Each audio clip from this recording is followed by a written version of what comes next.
Ladies and gentlemen and boys and girls and children of all ages, you're now tuned in to the Fight Card Podcast, hosted by Spider. ¿Quién quiere chingazos? Hello, everybody. Spider here once again. Joining me, as always, man, Aaron Suarez. Aaron, bro, we are back for another episode, man. Oh, yeah, dude. Hey, always fun with that back-to-back. Yes, sir. I mean, we're here at the H3J Academy. I mean, we were playing hide and seek earlier, man. It got a little scary. I started hearing voices, so, I had to call it a day, bro. But yeah, man, but let me ask you, bro. I mean, obviously, we try to make it out here on Fridays. We talked about the UFC fight card earlier. And as far as our picks, man, but there's so much that happened throughout the week, man. I mean, it seems like, obviously, BKFC happened yesterday, which kind of threw me off because it was on a Thursday. I wasn't expecting that.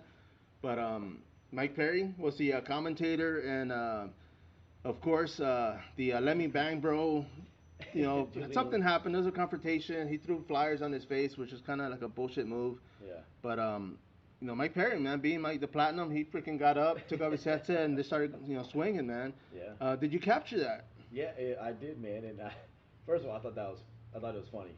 Yeah. And it's always a bad look for the sport. It's always this, right? All the political correctness stuff, right? And it is a bad look, right? But at the same time, you're a bare knuckle competitor.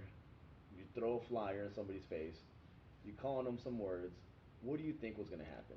Oh yeah, especially with Mike Perry, bro. Come on. I mean, what do you really think was going to happen, man? Like that was the actions of your own consequence, right? Or you're saying the consequence of your own actions. Yeah. And then I guess at the end of it, right? He's like, well, he hit me. Yeah. I'm like, no, you don't get to fight about that. You don't get to say he did this first to me. No.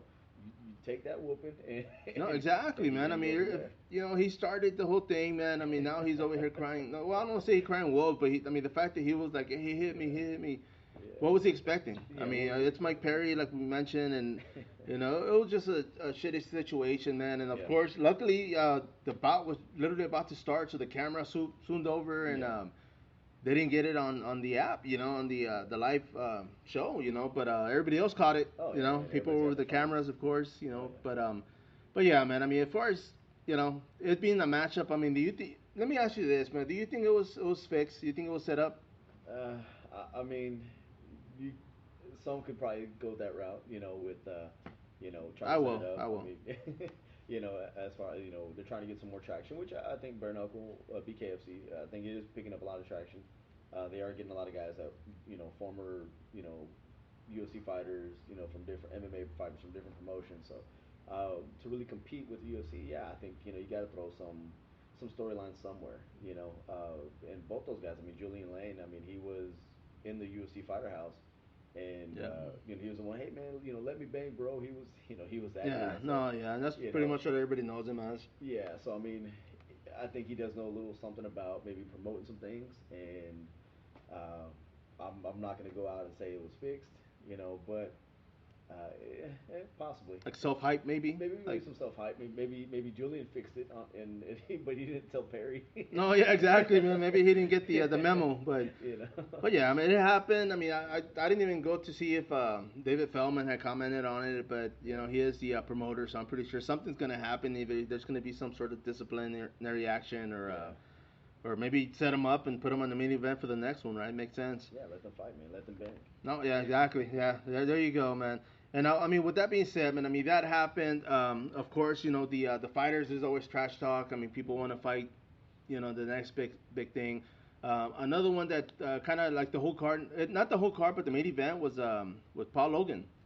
I mean, he was in the, of course, he's going to box Tyson Fury. Yeah. And Tyson got injured and basically pulled out of the card, man. And of course, Woodley stepped up, and now he's going to get that rematch, man, which. I'm kind of glad, and I mean, we brought this up earlier, man. The fact that Paul could have easily said, you know what, I'm out, or I don't want to fight now, but he stayed in there, man. So the whole card's still going. Everybody's getting paid, which you brought up, and of course that's a good point.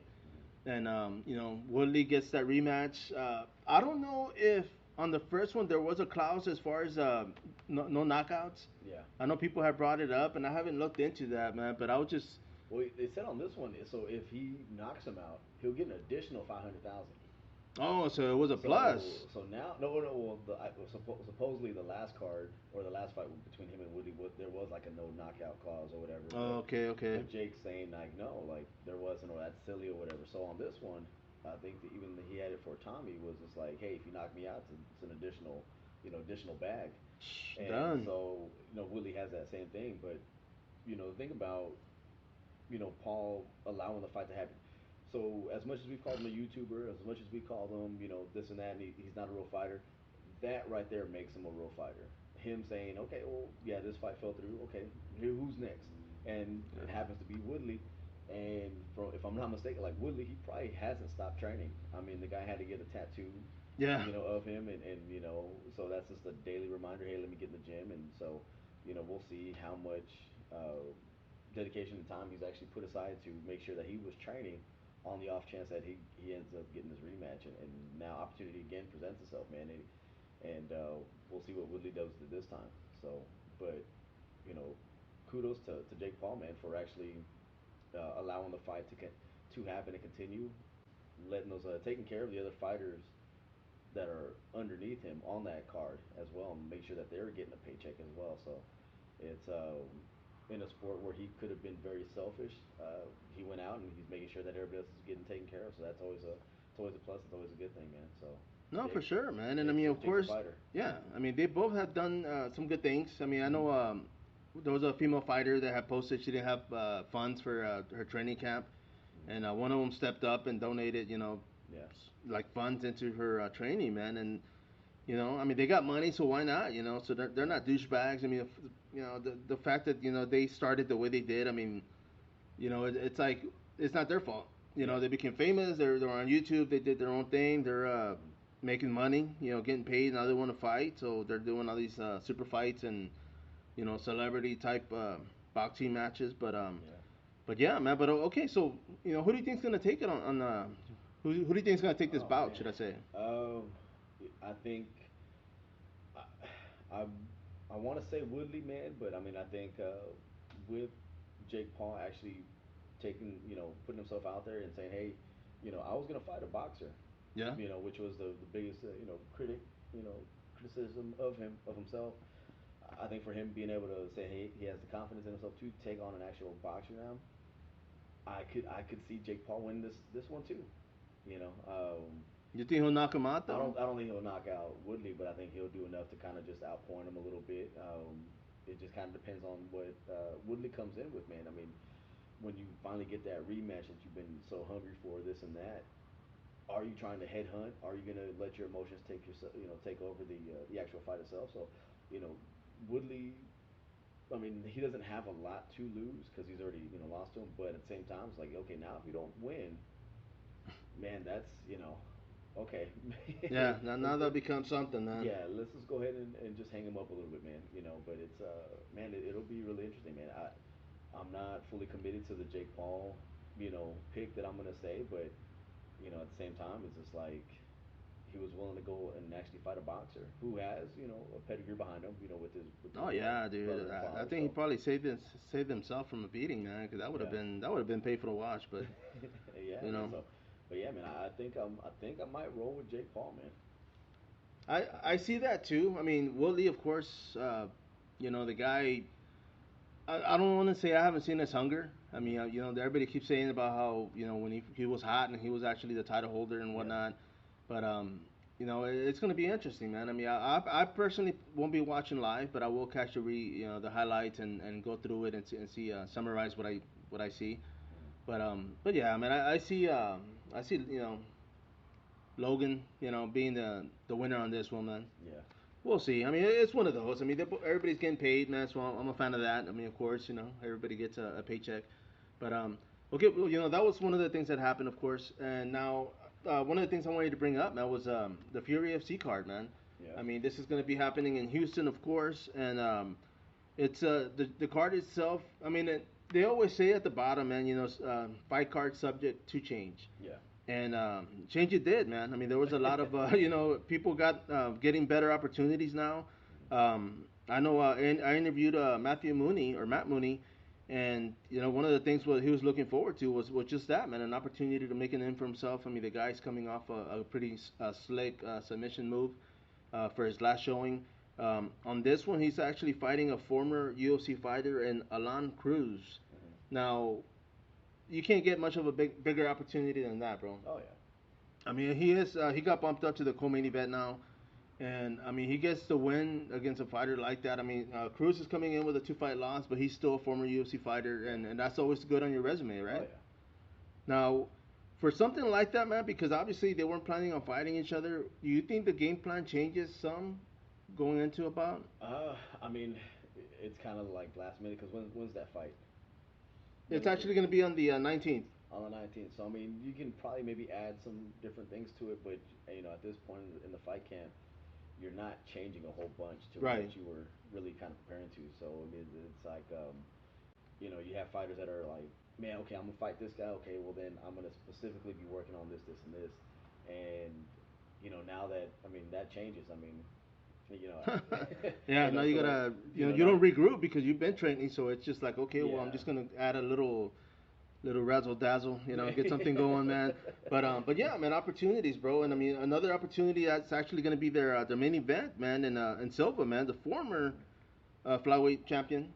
And of course, on this one, he's actually fighting Shelton, man. Shelton used to train here in San Antonio. He was out of Peace Pratt, Rodrigo Pinero Brazilian Jiu-Jitsu gym.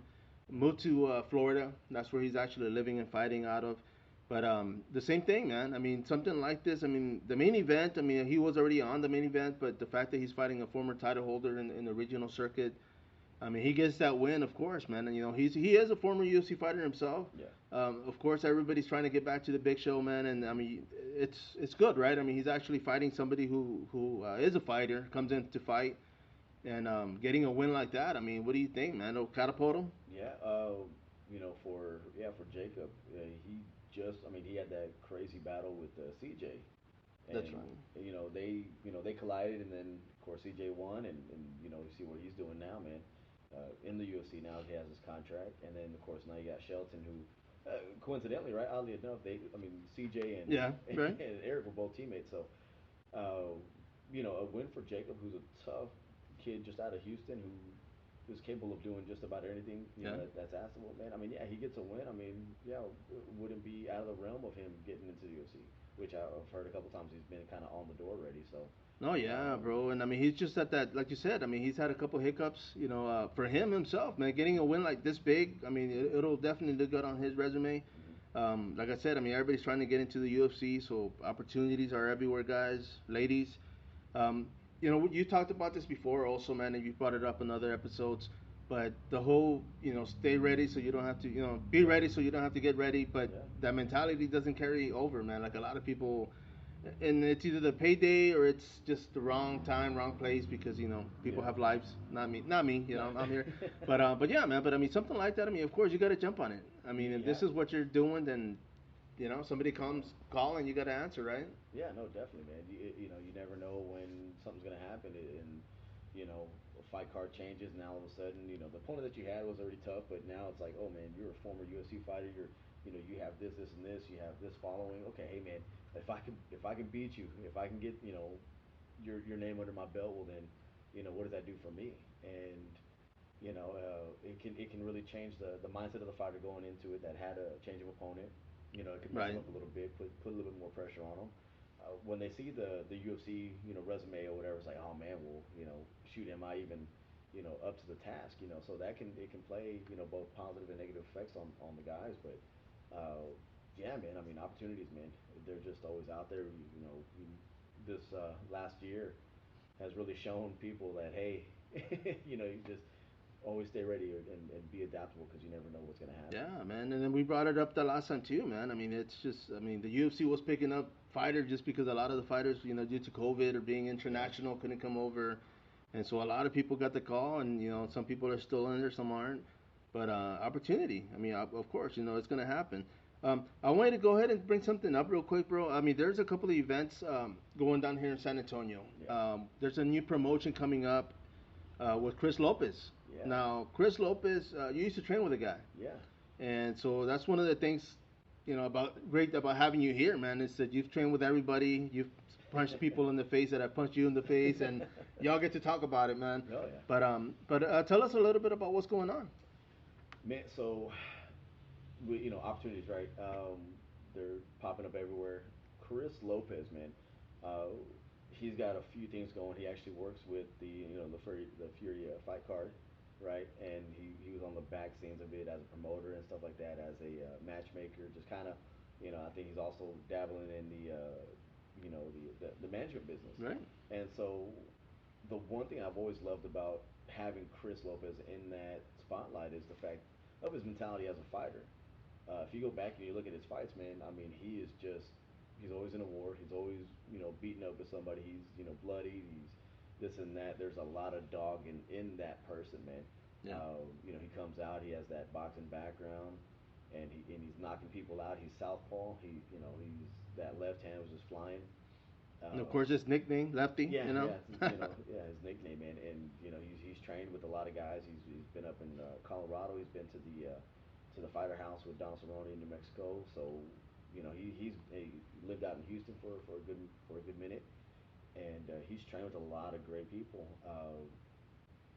throughout the city or throughout the nation, and for him to start running his own promotion here in town, man, I'm just excited because it's a mentality that he brings that not a lot of other promoters have. Because of his background in training, because of just the way he was. I believe he grew up in the south side of San Antonio, so that struggle, that understanding that hey, people need to get like he's gonna have a hustling mentality. Like I'm just excited, man. I wish I could be an amateur.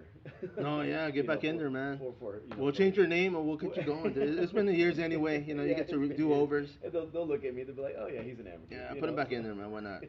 But yeah, man. But I mean, the fact, like I said, I mean, I used to watch the guy fight. You used to train with him. Used to get him ready for the fights.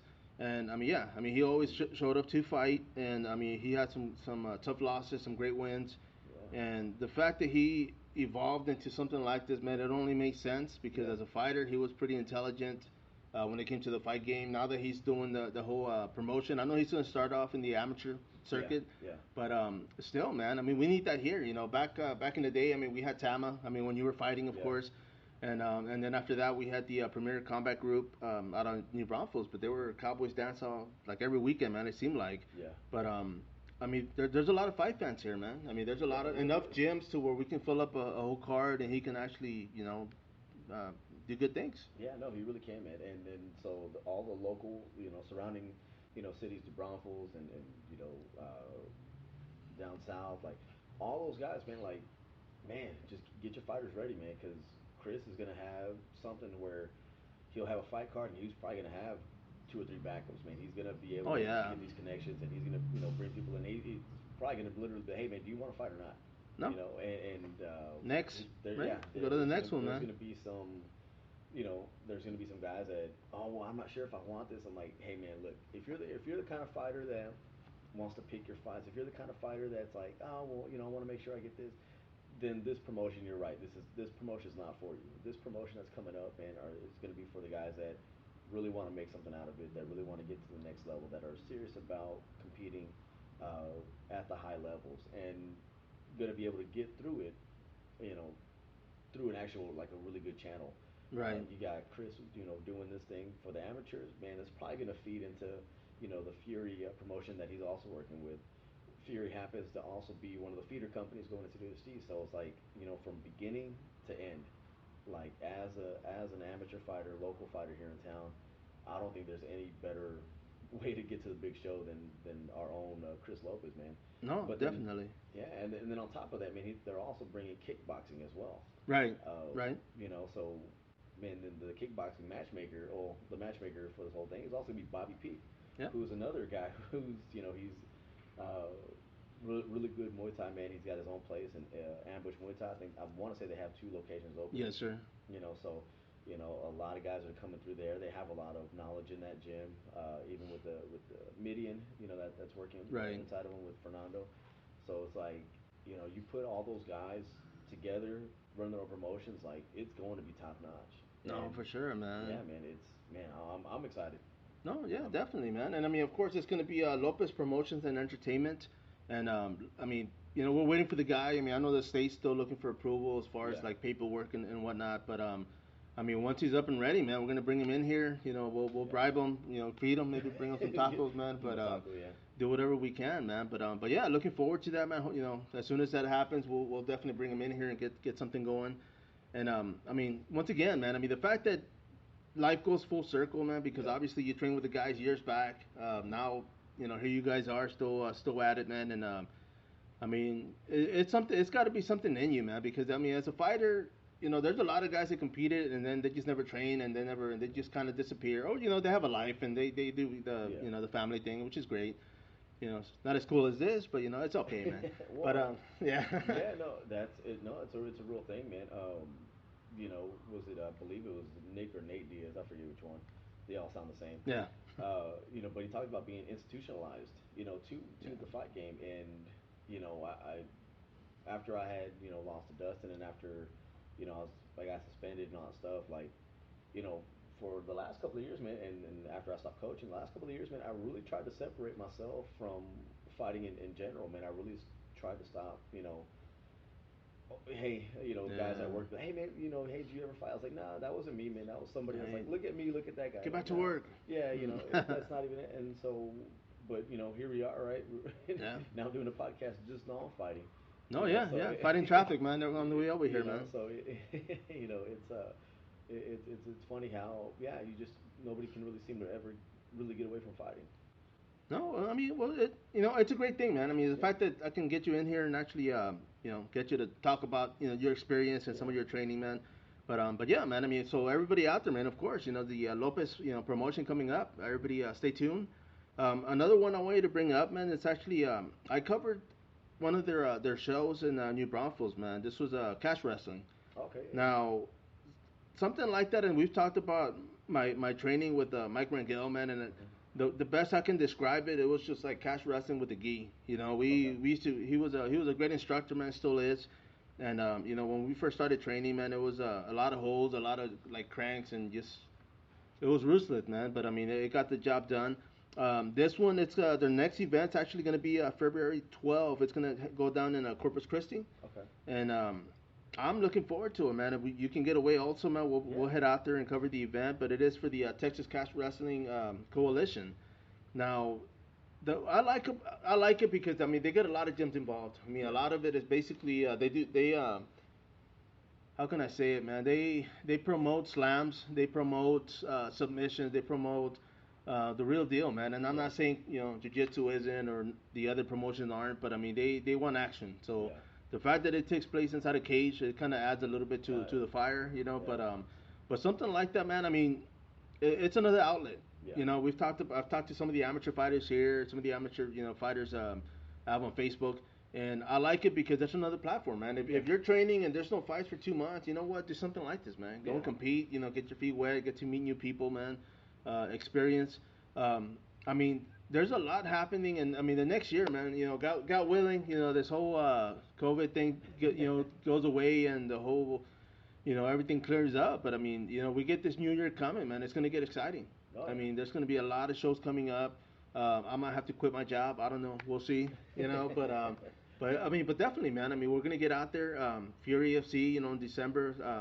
They're happening actually January 6th. They're coming back here to San yeah, okay, Antonio. yeah, So I'm looking forward to that, man. Once again, we can get out there and get something going.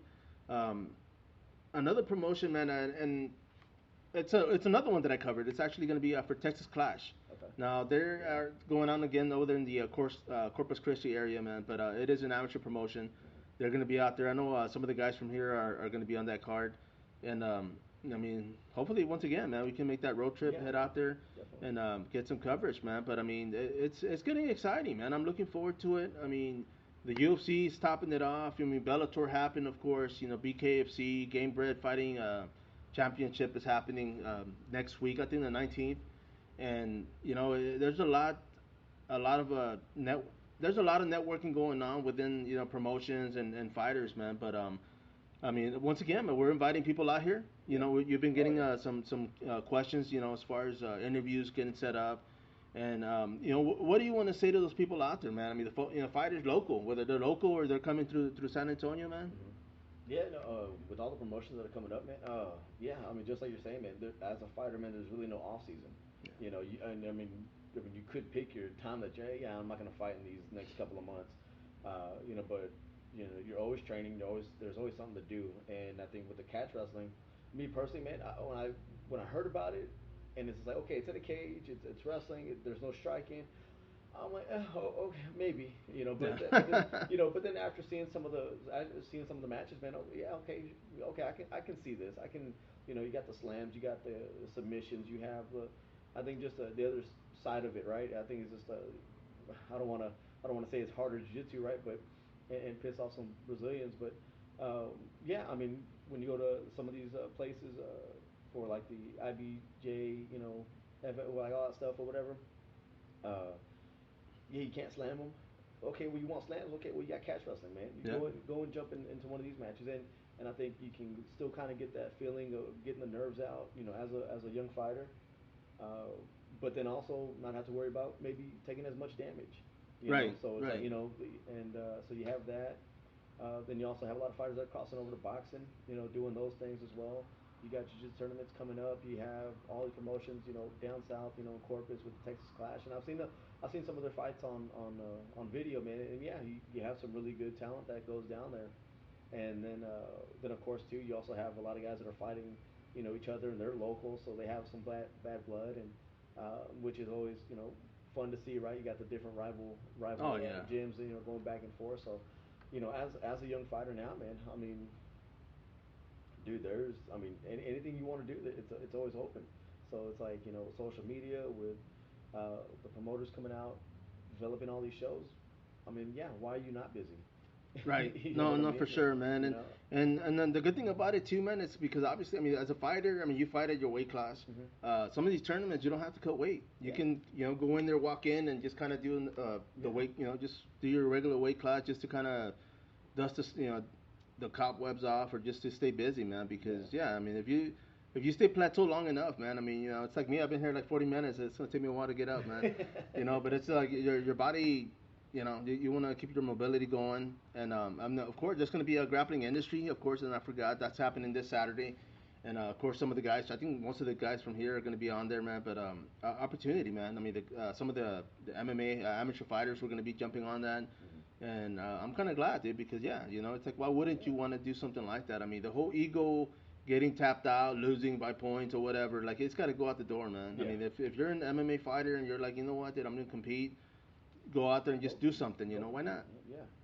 And let me ask you, bro. Now, I mean, obviously, when you were competing back then, you didn't do jiu-jitsu matches. No, So, no. I mean, was that reason only? I mean, was it because you were so busy damn fighting all the time? It was just, I'm 19. I'm 20. So I'm like, why? Like, what I'm saying? Like, Jamie would tell us, hey man, go. You're gonna train the gi anyways, right? And he's like, you should do it and this and that. And for me, I really didn't. I really never had any nerves, going into the fight. So I'm just like, okay, it's a fight, it's whatever. And the way I understood it, or at least the way I took it, was like, hey man, do some jiu-jitsu tournaments to kind of get you comfortable and competing in front of people. Well, I mean, I've done it before, Yeah. so I don't really feel a need for it. And realistically, man, I didn't focus on jiu-jitsu. I mean, we did the classes, we did all the stuff there. I trained with the guys, but as soon as we were able to, take the gi off and, Yeah, and, man. and, and just do sparring, I was like, yeah, okay. I was already, Yeah, let's you know, go. You already got your I your already gi had, off. yeah, I already had my gloves on, before Jamie could finish the sentence, So it's yeah, it wasn't something I really got into, and yeah, yeah, that's exactly what it was, man. No, no, for sure, man. And I mean, the same thing with me, man. I mean, I jumped into a couple of no gi and gi tournaments, and even back then, I mean, going my biggest thing was getting to the cities, bro. Like I hate driving, and I Oh yeah. hated the road trip, and it was just, here in San Antonio at that time, we didn't have that many tournaments. Yeah. Everything was in Corpus, in Austin, Dallas, Houston, Hmm. and but yeah, I mean, I've never been a fan of road trips. When it comes to, it's just I want to just be able to wake up and go somewhere and get it, get it out of the way, man. Like, hey, let's Well, jump in there. see, that's the beauty part of it, man. Like, so if we do make these trips or whatever, I'll drive.